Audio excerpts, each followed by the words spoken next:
सदर आसिफ अली जरदारी ने कहा है कि हिंदुत्व नजरिए से पूरे खित्ते की सलामती को शदीद खतरात लाहक हैं। सदर आसिफ अली जरदारी ने CMH रावलपिंडी का दौरा किया। वफाकी वज़ीर दाखिला मोहसिन नकवी और कमांडर 10 कोर भी उनके हमरा थे। सदर आसिफ अली जरदारी ने भारतीय हमलों में जख्मी पाक फौज के जवानों और मुतासरा शहरियों की अयादत की। अपनी गुफ्तगू में उनका कहना था कि कौम को बहादुर जवानों की कुर्बानियों पर फख्र है। पूरी कौम उन्हें सलाम पेश करती है।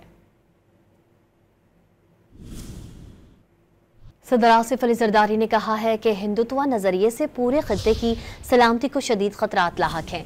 सदर आसिफ अली जरदारी ने CMH रावलपिंडी का दौरा किया। वफाकी वज़ीर दाखिला मोहसिन नकवी और कमांडर 10 कोर भी उनके हमरा थे। सदर आसिफ अली जरदारी ने भारतीय हमलों में जख्मी पाक फौज के जवानों और मुतासरा शहरियों की अयादत की।